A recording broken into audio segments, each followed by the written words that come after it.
रश्मि त्रिपाठी आपका अपने channel law fighters academy में स्वागत करती हूँ।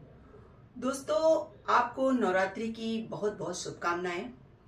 दोस्तों, आज की सेशन में जो मैं केस लेके आई हूँ वह सुप्रीम कोर्ट का बहुत ही लेटेस्ट केस है और बहुत ही इम्पोर्टेंट मुद्दे पर यह केस है।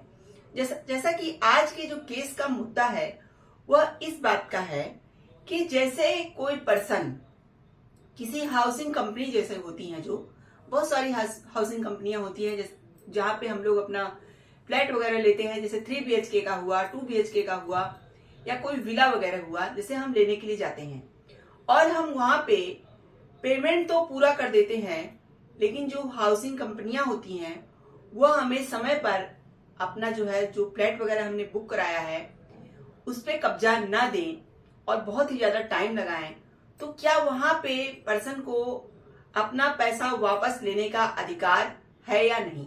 ऐसा ही एक केस सुप्रीम कोर्ट के सामने जाता है। तो चलिए हम लोग अपना सेशन स्टार्ट करते हैं और इस केस को विस्तार से जानते हैं।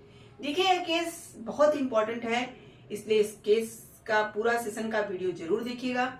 देखिए, यह इंपॉर्टेंट क्यों है? क्योंकि आजकल हर कोई इस तरह के फ्लैट खरीद रहे हैं, विला खरीद रहे हैं, तो ऐसे में हमें यह जानकारी होना बहुत ही आवश्यक है। तो चलिए हम लोग अपना सेशन स्टार्ट करते हैं। जैसा कि जो केस रहता है, केस के फैक्ट कुछ यूं रहते हैं कि एक पर्सन रहते हैं जो कि नागपुर में housing and area development board की एक परियोजना के तहत 3 BHK फ्लैट क्या करते हैं, बुक कराते हैं। तो देखिए, इन्होंने अपना पूरा पेमेंट कर दिया था, लेकिन उसके बावजूद भी इनको समय पे housing and area development board ने इनके फ्लैट का कब्जा नहीं दिया। तब ये कहां चले जाते हैं? तब ये जाते हैं राष्ट्रीय उपभोक्ता विवाद निवारण आयोग में अपना केस लेकर के। इनका कहना रहता है कि हमें हमारा पैसा वापस मिलना चाहिए, क्योंकि हमें समय पे अपना कब्जा प्राप्त नहीं हुआ अपने फ्लैट का।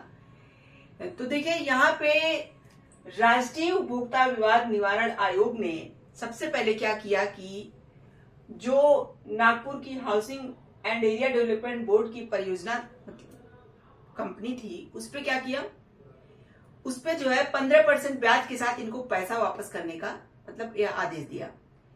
तब फिर से housing and area development board थी, यह फिर से कहां चली जाती है, फिर से यह एक अपील के माध्यम से राष्ट्रीय उपभोक्ता विवाद निवारण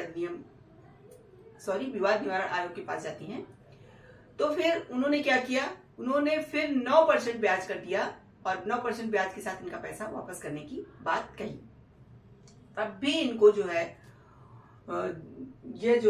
housing and area development board को यह जजमेंट समझ में नहीं आया, तो वो हाई कोर्ट में अपना अपील लेकर के जाते हैं। तो हाई कोर्ट ने क्या किया, हाई कोर्ट ने 15% ब्याज के साथ इनके पैसे को वापस करने की बात फिर से कह दी।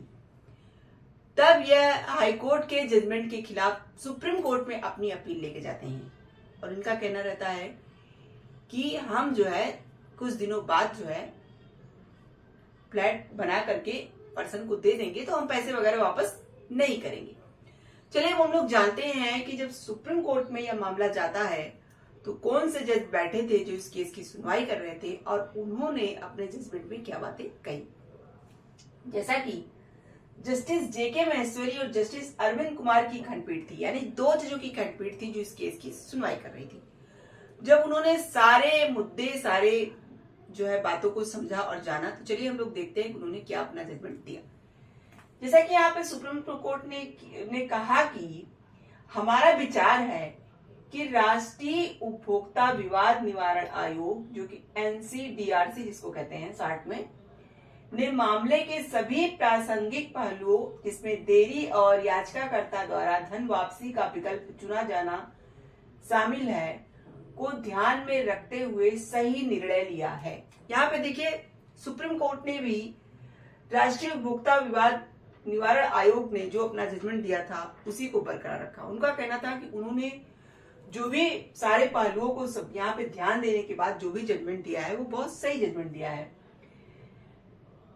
एक घर खरीदार को इतने लंबे समय बाद फ्लैट का कब्जा लेने के लिए मजबूर नहीं किया जा सकता। यहाँ पे कोर्ट ने कहा कि जो समय दिया गया था उसकी अवधि बीत जाने के काफी दिनों बाद हम जो है इस बात के लिए खरीदार को मजबूर नहीं कर सकते हैं कि वह इतने लंबे समय के बाद फ्लैट का कब्जा लेने के लिए मजबूर यहाँ पे किया जाए। इसलिए पूरी जमा राशि को 9% वार्षिक ब्याज के साथ वापस करने का आदेश सही था। देखिए कोर्ट ने जो है यहाँ पे एनसीडीआरसी के जजमेंट को ही दोहराया और कहा कि उनका जजमेंट एकदम सही है।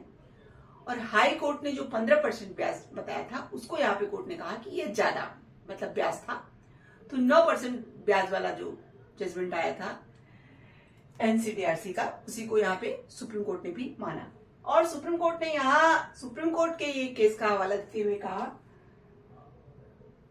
Bangalore development authority versus syndicate bank 2007 का सुप्रीम कोर्ट का ही जजमेंट है।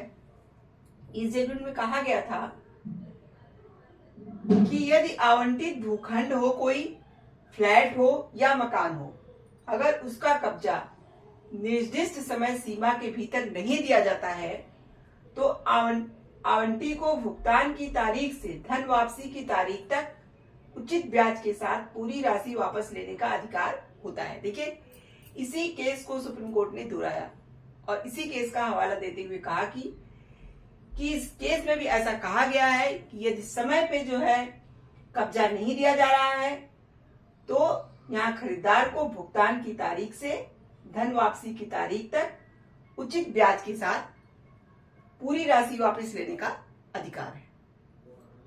तो सुप्रीम कोर्ट ने यहाँ पे देखिए आंशिक रूप से इस अपील को स्वीकार किया। आंशिक रूप से क्यों? क्योंकि हाईकोर्ट ने तो 15% ब्याज के साथ वापस करने की बात कही थी, तो यहाँ पे सुप्रीम कोर्ट ने उसे 9% ही कर दिया जो कि एनसीडीआरसी ने कहा था।